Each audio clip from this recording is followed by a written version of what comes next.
এই ভিডিওটিতে আমরা 808 মাইক্রোপ্রসেসরের টাইপস অফ ফ্ল্যাগ রেজিস্টার সম্পর্কে ডিটেলসে জানব। প্রিভিয়াস ভিডিওটিতে আমরা দেখেছিলাম যে ফ্ল্যাগ রেজিস্টারে কীভাবে কাজ করে। আজকে আমরা এটার টাইপ সম্পর্কে ইন ডিটেলস জানব। তো আমি প্রত্যেকটা টাইপের জন্য এক্সাম্পল রেডি করেছি এবং এগুলি কীভাবে কাজ করে আমি ডিটেলসে এক্সপ্লেন করব। তো ভিডিওটি যদি আপনার কাছে ইউজফুল এবং ইনফরমেটিভ মনে হয় তাহলে আমার চ্যানেলটি সাবস্ক্রাইব করুন। Thank you. So types of flag রেজিস্টারে যাওয়ার আগে আমরা একটু রিক্যাপ করে নিই যে ফ্ল্যাগ রেজিস্টারটা অ্যাকচুয়ালি কী। সো ফ্ল্যাগ রেজিস্টার হচ্ছে ওয়ান কাইন্ড অফ রেজিস্টার যেটাকে আমরা স্পেশাল পারপাস রেজিস্টারও বলে থাকি। 8085 মাইক্রোপ্রসেসরে যে ফ্ল্যাগ রেজিস্টারটা ইউজ করা হয় সেটা বেসিক্যালি 8 বিটের হয়ে থাকে। তো এখানে আমরা দেখতেছি একটা ফ্ল্যাগ রেজিস্টার। সেই ফ্ল্যাগ রেজিস্টারে 8টা বিট আছে, 1 2 3 4 5 6 7 8। এগুলিকে আমরা নাম কি দিয়েছি, D0 থেকে D7 পর্যন্ত সিকোয়েন্সিয়াল ম্যানারে নাম দিয়েছি। বাট এই 8টা বিটের মধ্যে অনলি 5 আর ইউজফুল, তার মানে 8টা বিট থাকবে, সেখান থেকে আপনার 5টা ইউজফুল, বাকিগুলো 8085 মাইক্রোপ্রসেসরের কোনো কাজে আসে না। তো কোনগুলো কাজে আসে সেগুলো হচ্ছিল carry flag, parity flag, auxiliary carry flag, zero flag, sign flag. এই ফ্ল্যাগগুলোরই আমরা এক্সাম্পল দেখব এবং প্রত্যেকটার ইন্ডিভিজুয়ালি আলোচনা করা হবে।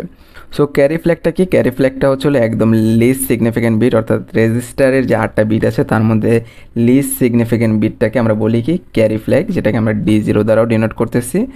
তো এইটার একটা মিনিং আছে, তার মানে যেহেতু এক বিট সুতরাং এখানে আমরা হয়তো 0 রাখতে পারবো, না হলে 1 রাখতে পারবো।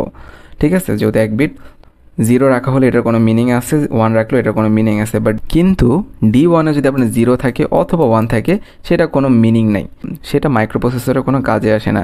সিমিলারভাবে এইখানে যদি 0 থাকে বা 1 থাকে সেটাও মাইক্রোপ্রসেসরে দেখার বিষয় না, সেটা নিয়ে সে কোনো ডিসিশন নেবে না।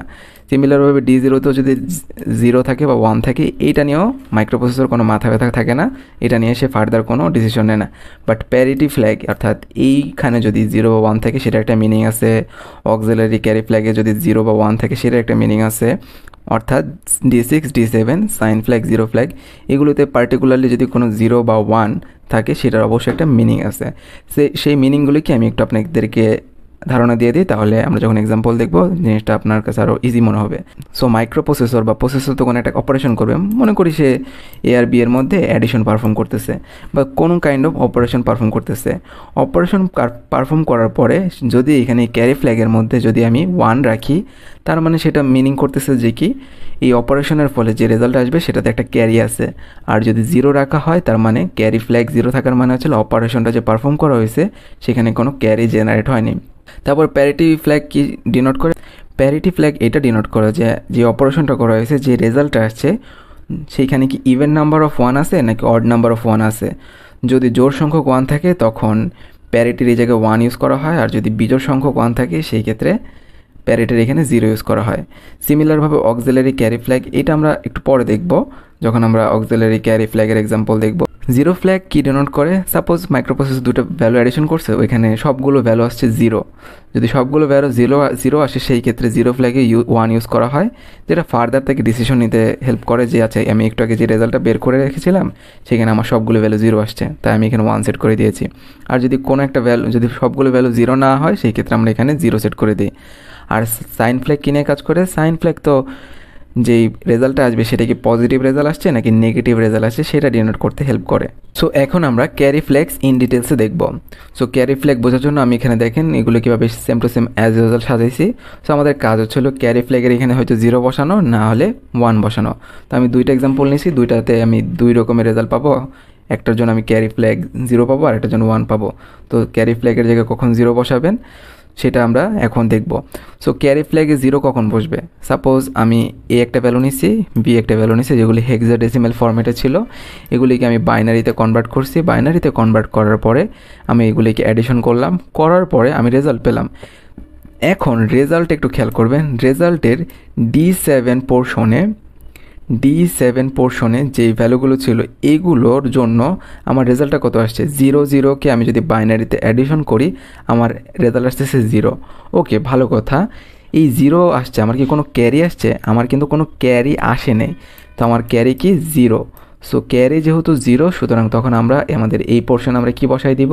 আমরা 0 বসাই দিব, অর্থাৎ ক্যারি ফ্ল্যাগের পোর্শনে 0 বসাই দিব। তো এখন একটা 1 আসে ক্যারি, এরকম একটা এক্সাম্পল দেখি। সো আমরা এই দেখেন এখানে আরেকটা ভ্যালু নিলাম, আরেকটা বি এর ভ্যালু নিলাম, তারপর এটাকে যখন অ্যাডিশন পারফর্ম করব, এই পোর্শনে এসে আমরা দেখতেছি যে 1 কে যদি আমরা বাইনারিতে অ্যাডিশন করি রেজাল্ট আসে 0, কিন্তু আমাদের ক্যারি হিসেবে জেনারেট হয় কত? ক্যারি হিসেবে জেনারেট হয় আমাদের 1। তখন আমরা ক্যারি ফ্ল্যাগে এখানে কত বসাইতে পারবো? 1 বসাইতে পারবো। তার মানে ক্যারি ফ্ল্যাগের ভ্যালু আপনাকে বুঝতে হলে কি করতে হবে? D7 এর পাশে, এতটুকু পর্যন্ত তো আমার রেজাল্ট, তাই না? এতটুকু পর্যন্ত হচ্ছে আমার রেজাল্টের বাইরে যে একটা যদি কোনো এক্সট্রা ভ্যালু পাই, সেটা 0 বা 1, সেই অনুযায়ী আমার ক্যারি ফ্ল্যাগের ভ্যালু চেঞ্জ হয়। তো ক্যারি ফ্ল্যাগ তো আমরা দেখলাম, এখন আমরা প্যারিটি ফ্ল্যাগ সম্পর্কে ডিটেলসে জানবো যে প্যারিটি ফ্ল্যাগের ওই পোর্শনটাতে আমরা কখন 1 দিব এবং কখন 0 দিব। সো এটার জন্য আমি দুটো এক্সাম্পল নিয়েছি। ফার্স্ট এক্সাম্পলটা যদি আমরা দেখি, তার আগে আমরা প্যারিটি রুলসটা কী ছিল? প্যারিটি রুলস ছিল যে অ্যাডিশন পারফর্ম বা যে কোনো ধরনের অপারেশন পারফর্ম করার পরে রেজাল্টে যদি জোড় সংখ্যক 1 থাকে তখন প্যারিটি ফ্ল্যাগে 1 ইউজ করতে হয়, আর যদি রেজাল্টে বিজোড় সংখ্যক 1 থাকে সেই ক্ষেত্রে প্যারিটি ফ্ল্যাগের এই পোর্শনে 0 বসাইতে হয়। তো একটা এক্সাম্পল আমরা দেখি, যেখানে আমরা দেখতে পারতেছি প্রসেসর দুইটা ভ্যালুকে অ্যাডিশন পারফর্ম করলো। অ্যাডিশন পারফর্ম করার পরে যে রেজাল্টটা আসলো সেই রেজাল্টটাতে জোড় সংখ্যক 1 আছে। যেহেতু জোড় সংখ্যক 1 আছে তাহলে আমরা প্যারিটি ফ্ল্যাগের এই পোর্শনে কত বসাবো? 1 বসাবো। যদি বিজোড় থাকতো তাহলে আমরা 0 বসাইতাম। এখন নেক্সট এক্সাম্পলে যাওয়ার আগে আমি একটা কথা বলে নিই, সেটা হচ্ছিল যে সবসময় মনে রাখবেন প্রসেসর কয় বিট নিয়ে কাজ করতেছে? এখানে 8 বিট নিয়ে কাজ করতেছে। দেখেন এর ভ্যালুটাও 8 বিট, বি এর ভ্যালুটাও 8 বিট। তাহলে যে রেজাল্টটা আসবে সেইটাও কিন্তু অবশ্যই 8 বিটই আপনাকে বিবেচনা করতে হবে।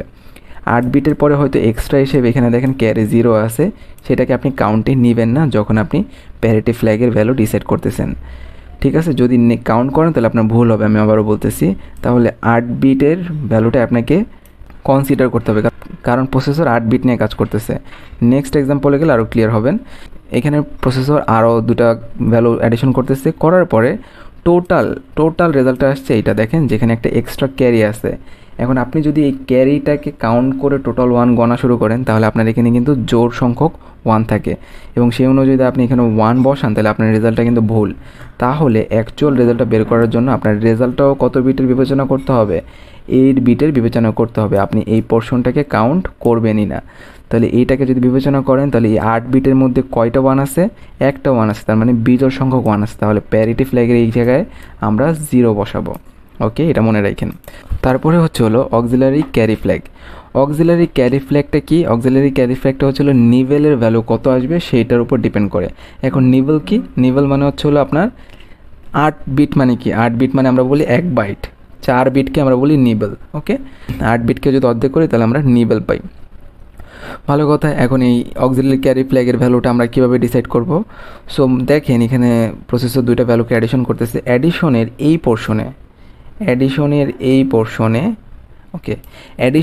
এই পোর্শনে যখন 0 আর 0 অ্যাডিশন করা হলো তখন এইখানে আপনার ভ্যালু কত?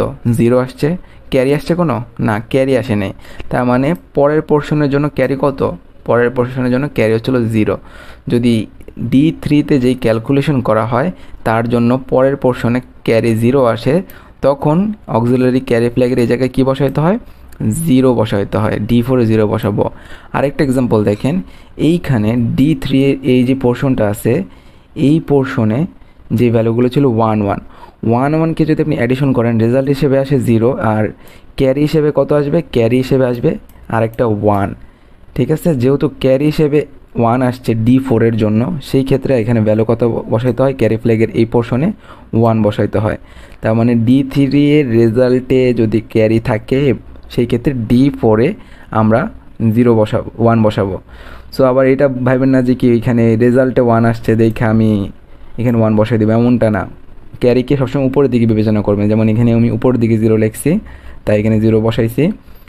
এই D3-এর যে ক্যারিটা আছে সেটাকে আমি আবার উপরে বসাইছি। এই উপরেরটার উপর ডিসাইড করে আমরা এখানে ভ্যালু, অর্থাৎ অক্সিলারি ক্যারি ফ্ল্যাগের জায়গায় ভ্যালু বসানো বা ডিসাইড করতেছি।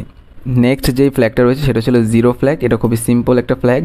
এটা বলতেছে যে তুমি যে রেজাল্টটা পাইতেছো সেই রেজাল্টটা কি সবগুলো বিট কি 0 কিনা। যদি সবগুলো বিট 0 হয়ে যায় সেই ক্ষেত্রে 1 বসাবা। যদি সবগুলো বিট 0 না হয় সেই ক্ষেত্রে তোমার 0 বসাইতে হবে। সো এই প্রথম এক্সাম্পলটা দেখেন, এইখানে আমরা আবারও বলি কয় বিট আমরা রেজাল্ট হিসেবে বিবেচনা করব, 8 বিট রেজাল্ট হিসেবে বিবেচনা করবো। এই 8 বিটের মধ্যে সবগুলি কি জিরো? না, সবগুলো অবশ্যই জিরো না। সেই ক্ষেত্রে জিরো ফ্ল্যাগের এই জায়গায় কী বসাইতে হবে? জিরো বসাইতে হবে। যদি জিরো না হয় সেই ক্ষেত্রে জিরো বসাইতে হবে। আচ্ছা, ভালো কথা। এখন এই রেজাল্টটা দেখেন, এটারও কয়টা বিট আমরা বিবেচনা করব? 8টা বিট বিবেচনা করবো না। এখানে দেখেন এটা ধরলে কিন্তু আপনার ভুল হবে।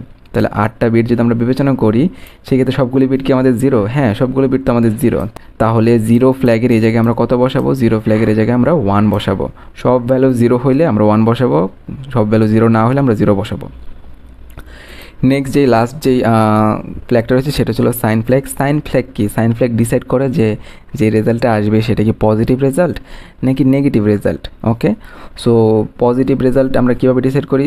পজিটিভ রেজাল্টের লিস্ট সিগনিফিকেন্ট বিট, যেটা মানে একদম শেষের দিকে যে বিটটা থাকে, 8টা বিটের শেষের দিকে যে বিটটা থাকে, ওইটাতে যদি জিরো থাকে তাহলে আমরা মনে করি এটা একটা পজিটিভ ভ্যালু, অর্থাৎ 45 একটা পজিটিভ ভ্যালু। আর যদি শেষের বিটে আমরা 1 দেখি, সেই ক্ষেত্রে এটা একটা কি নেগেটিভ ভ্যালু, যেমন -45। তাহলে এইখানে কি করা হবে? এইখানে যে দুইটা ভ্যালু মনে করলাম যোগ করা হলো, যোগ করার ফলে আমরা যে ভ্যালুটা পাইতেছি সেইখানে আপনি অলওয়েজ খেয়াল করবেন D0 এর রেজাল্ট কী আসতেছে। ওকে, D0 এর রেজাল্ট আমরা পাইতেছি কত? D0 এর রেজাল্ট পাইতেছি আমরা 0, তার মানে আমাদের সাইন ফ্ল্যাগে যা কত বসবে? 0। এখানে আমরা 1 কোনটার জন্য রাখছিলাম মনে করে দেখেন, 1 কিন্তু আমরা রাখছিলাম ক্যারি ফ্ল্যাগের জন্য। সো এই 1কে আবার ভুল করে ধরে নেওয়া যে এখানে 1। D7 বরাবর যে রেজাল্টটা আপনি পাবেন সেটাই হচ্ছে আপনার সাইন ফ্ল্যাগের ভ্যালু। তাহলে আমরা এখানে কত বসাবো? 0 বসাবো। পরের এক্সাম্পলটা দেখেন, এইখানে আমরা দেখতেছি D7 বরাবর আমাদের রেজাল্ট আসতেছে কত? আমাদের রেজাল্ট আসতেছে 1। তাহলে আমরা সাইন ফ্ল্যাগের এখানে এসে কত বসাবো? 1 বসাবো। ঠিক আছে, এইভাবে সাইন ফ্ল্যাগ কাজ করে।